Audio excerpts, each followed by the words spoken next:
Hello guys, welcome to my YouTube channel. My name is Harjeet Kaur. हम कर रहे थे लूसन जी के और उसमें हमारा मिडीवियल हिस्ट्री चल रहा है और आज हम शुरू करेंगे इंग्लिश से। लास्ट हम पोर्चुगीज़ कर चुके हैं, डच कर चुके हैं। आज हम करेंगे इंग्लिश और फ्रेंच के बारे में पढ़ेंगे। तो इनकी क्रोनोलॉजी भी याद रखना ज़रूरी है। पहले पोर्चुगीज़ आए थे, फिर डच आए थे, फिर इंग्लिश आए थे और फिर आए थे फ्रेंच। और याद रखने के लिए आप इसको याद कर सकते हो पीडीएफ से, पीडीएफ, बीच में ई आ जाता है एफ से पहले, बस इतना याद रखना है। तो आपको क्रोनोलॉजी भी याद रह जाएगी। पहले पोर्चुगीज आए, डच, इंग्लिश और देन आए फ्रेंच। तो इंग्लिश से आज हम शुरू करते हैं। 1599 में एक इंग्लिश मर्चेंट आए थे और वो एक एडवेंचरर भी थे और वो इंडिया में पहले ऐसे इंग्लिशमैन थे जो इंडिया में लैंड रूट के थ्रू आए थे। अदरवाइज जो यूरोपियंस इंडिया में आते थे वो सी रूट के थ्रू ही आते थे, बट ये पहले इंग्लिशमैन थे जो इंडिया में लैंड रूट के थ्रू आए थे और इनका नाम था जॉन माइल्डन हॉल। और इनका पर्पस क्या था इंडिया आने का? इंडिया आने का इनका पर्पस था इंडियन मर्चेंट्स के साथ ट्रेड करने का। तो ट्रेडिंग के लिए बेसिकली ये इंडिया में आए थे। बाद में 1600 में इन्होंने इंग्लिश ईस्ट इंडिया कंपनी भी बना ली थी, जिसका नाम governor and the company of merchants of London trading into east Indies भी था, बट लोग इसको ज्यादातर इंग्लिश ईस्ट इंडिया कंपनी के नाम से ही जानते हैं। फिर 1609 में कैप्टन विलियम हॉकिंस आए थे। ये आए थे जहांगीर की कोर्ट में और किस काम के लिए आए थे? ये उनसे परमिशन लेने के लिए आए थे सूरत में फैक्ट्री बनाने की, क्योंकि ये सूरत में फैक्ट्री बनाना चाहते थे। तो सूरत में फैक्ट्री बनाने की परमिशन लेने के लिए ये जहांगीर की कोर्ट में आए थे। 1619 में आए थे, बट 1613 में फिर जहांगीर ने एक फरमान इशू करा था और उस फरमान के थ्रू जहांगीर ने इंग्लिश को सूरत में फैक्ट्री बनाने की परमिशन दे दी थी। फिर 1615 में जेम्स वन के एक एम्बेसडर इंडिया में आए थे जिनका नाम था सर थॉमस रो और ये भी जहांगीर की कोर्ट में ही आए थे। इनका पर्पस क्या था? ये भी अगेन ट्रेड की परमिशन लेने के लिए आए थे और इनके एम्पायर में अलग अलग जगह पे अपनी फैक्ट्रीज एस्टैब्लिश करने की परमिशन लेने के लिए आए थे। उसके बाद जो चार्ल्स टू को बॉम्बे दिया था दहेज में, तो उसको इन्होंने, जो इंग्लिश ईस्ट इंडिया कंपनी थी, इन्होंने उसको लीज पे ले लिया। जो बॉम्बे वाला था एरिया, उसको इन्होंने लीज पे ले लिया। फिर 1669 से लेकर 77 तक इनके जो पहले गवर्नर थे वो थे जिराल्ड ऑन्गियर। 1690 में जॉब चार्नोक ने सूतानाती में एक फैक्ट्री इस्टेब्लिश करी थी। 1696 में इन्होंने उस फैक्ट्री को फोर्टिफाई कर दिया और बाद में 1700 में इसी फैक्ट्री का, जो इन्होंने फोर्टिफाइड किया था इस फैक्ट्री को, इसका नाम रखा गया फोर्ट विलियम। जो इन्होंने फोर्टिफाइड एक सेटलमेंट बनाई थी, इसका नाम पड़ गया फोर्ट विलियम।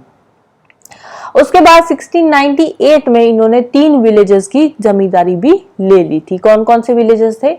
एक था सूतानाती, कालिकाता एंड गोविंदपुरा। इन तीनों विलेजेस की जमींदारी इन्होंने ले ली थी और ये तीनों विलेजेस बाद में डेवलप होकर क्या बने थे? City of Kolkata. धीरे धीरे इन विलेजेस की डेवलपमेंट होती गई और बाद में ये बन गई कोलकाता की एक सिटी। 1694 में इंग्लिश पार्लियामेंट में एक रेजोल्यूशन पास हुआ था जिसमें इन्होंने सारे के सारे इंग्लिशमैन को इक्वल राइट्स दिए थे ईस्ट इंडीज में ट्रेड करने के।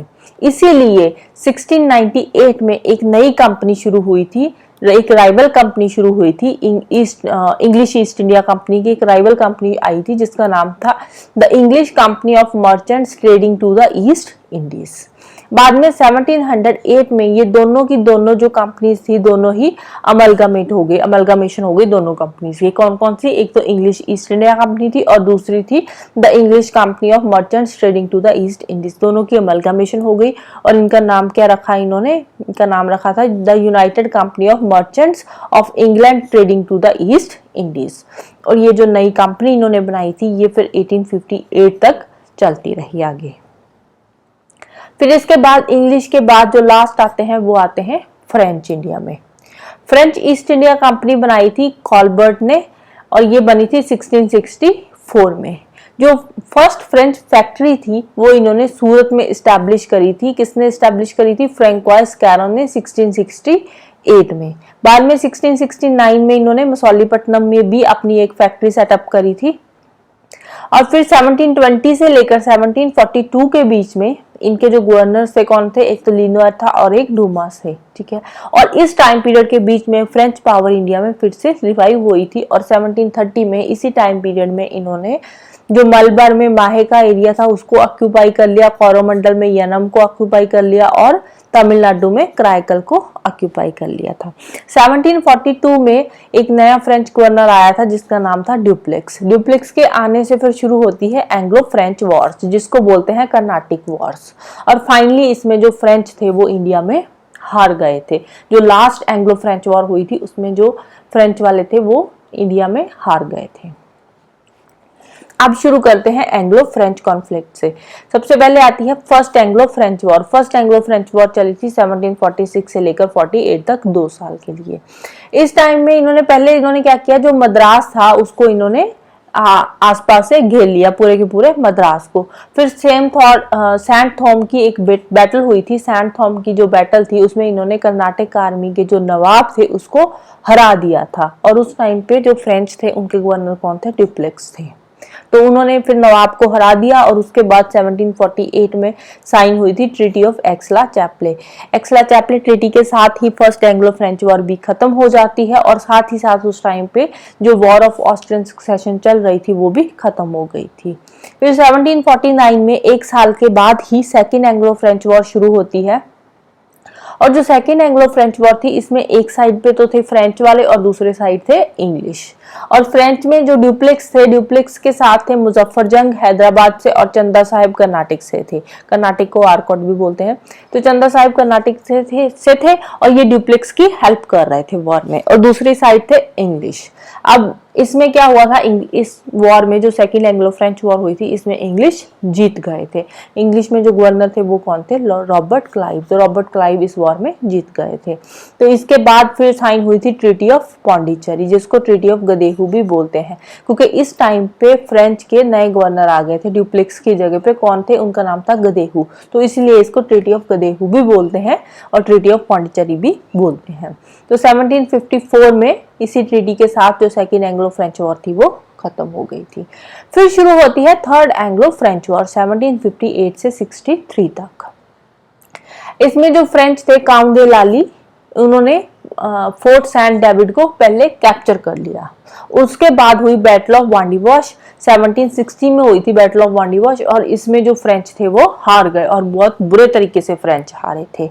इसके बाद 1763 में साइन हुई थी ट्रीटी ऑफ पेरिस, और इस ट्रीटी के साथ ही जो फ्रेंच थे वो इंडिया से बिल्कुल खत्म हो गए।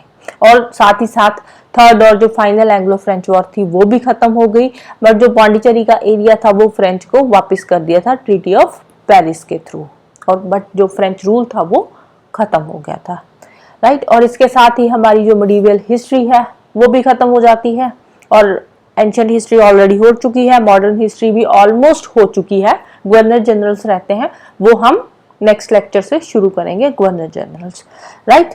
तो जाने से पहले वीडियो को लाइक कर देना, शेयर कर देना और चैनल को सब्सक्राइब कर लेना। Thank you, bye bye and have a nice day.